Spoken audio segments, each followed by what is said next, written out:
what we do that's different than the rest of the guys, we take our chicken breast, and once it comes out of the fryer, and we dip it in the warm sauce of your choice. So it's almost like eating a chicken tender or a wing, trying to give you all these different experiences. Not just a dinner or a sandwich, but that boneless wing on the bun.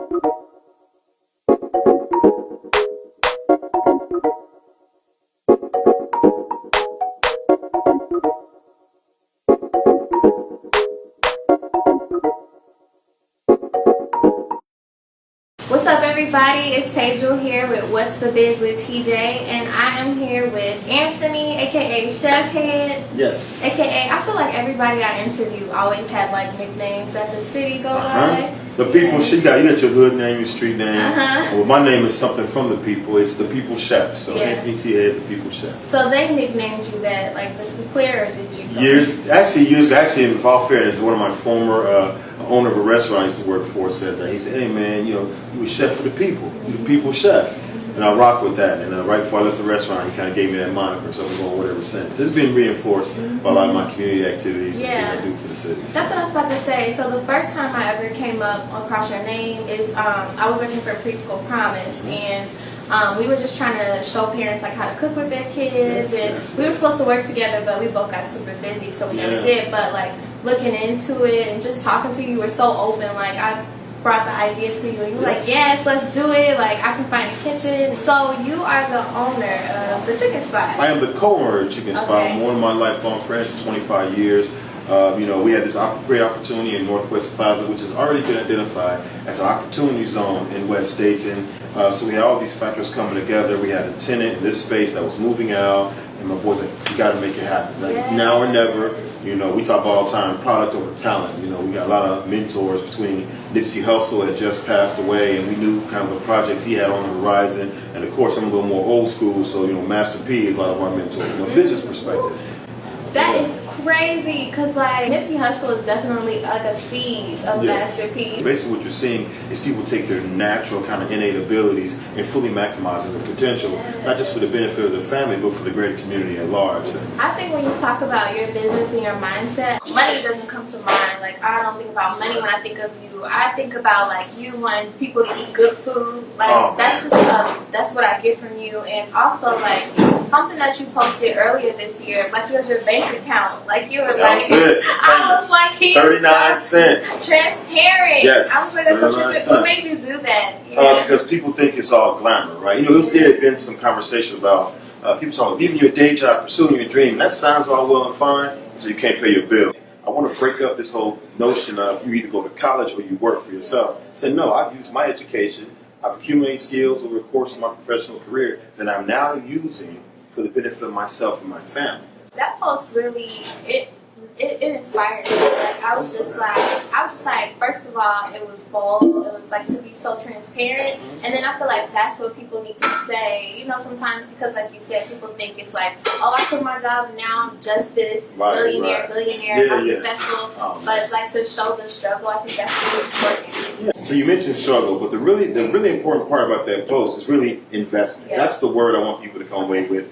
The willingness that I was willing to invest in myself down to the last 40 cents in my account, right? Because here's the thing, people get their paychecks, they pay their bills, they may do a small indulgence for themselves. We hope they're saving, but how much are we actually investing? Saving is squirreling away. Investing says, I'm going to put this somewhere to make it greater than, right? Let's talk about the Medusa. The Medusa,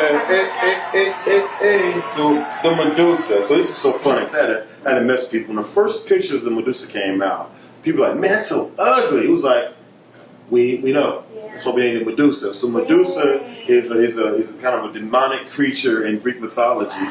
Sisters, actually three Gorgons. They were cursed, and they were very beautiful, and you can read about it. But the whole point is, you look at Medusa, you turn to stone. In this case, we wanted to make an ugly sandwich that we know was good, but it was very intentional. I used to wear dreadlocks for years. I had dreadlocks down my back, and they were curly.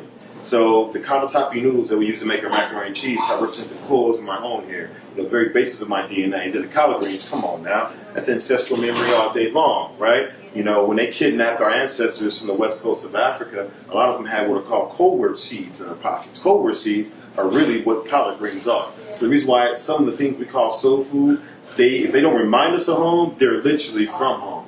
right? They didn't go into the interior and fight wars. They kidnapped farmers and fishermen and brought them over here, right? It was easy picking, so that's what came here. And through the mixing and matching of our genetics over time, they created us, the African Americans. When I talk to people about the Medusa, I'm just like, it's a meal on a sandwich. Like, it's literally so good.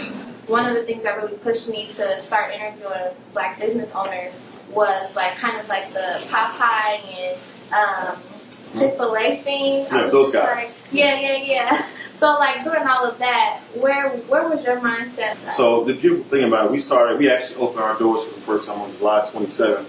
Unbeknowing that Popeye was coming down the line with their thing. Chick-fil-A been doing their things almost 50 years, so we in our lane. We date. That's what I love about dating. So many people came to our rescue. So many people like yourself shared those videos, talk about it. We had the biggest sales days ever during that same time. And we had to spend, I don't think we bought flyers. We old school, right? But just like Popeyes received $23 million in free advertising, I said we probably got easily $1 million in the same because of resharing. And in fact, I think shortly after that, we got a national mention in the blog that talked about the top 10 sandwiches not made by those other guys. And we were among them right here in Dayton, Ohio. So quite literally, we accomplished what we thought was going to be a year-long, 5-year goal of putting our city on a map for this particular sandwich. Happened in a matter of weeks. So the chicken spot actually has one of the best reviews, like the funniest reviews I've ever seen. You're hot people. Well, I love it. Yeah, so I'm going to read one that was really funny to me and it really stuck out. Which one is it? So basically it was like, I think I cried a little when I bit into this sandwich. Yeah. The Medusa, finally, best chicken I ever had. Yeah. And there's a lot of them if you check out their Facebook page. There's a lot of funny reviews, a lot of serious ones. Like people are like, get there. I don't know what you're doing, but if you're not at the chicken spot, you're tripping. What we do that's different than the rest of the guys, we take our chicken breast, once it comes out of the fryer, and we dip it in the warm sauce of your choice. So it's almost like eating a chicken tender or a wing, trying to give you all these different experiences.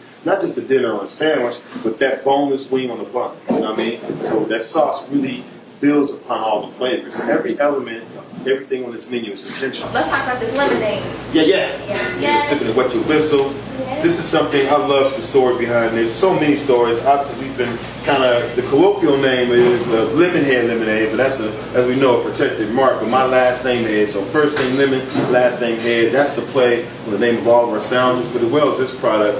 And it's just simplicity at its finest, well executed.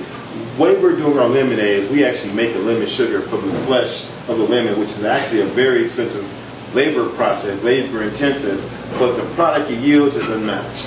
So the sugar that we use, I've been posting pictures online, actually smells like lemon candy, which kind of gets a play on this name is about. And then we use that basic element, like all lemonades, sugar, lemon juice, and water, and that's it. But what I love so much, we talk about kind of the very intention of everything on our menu, it's a palate cleanser. Every bite is like the first time. So the lemonade kind of plays that. Well, thank you so much, Anthony, for meeting me with me and talking to me about the chicken spot. And we'll chat with y'all soon. All right, thank you guys. Bye.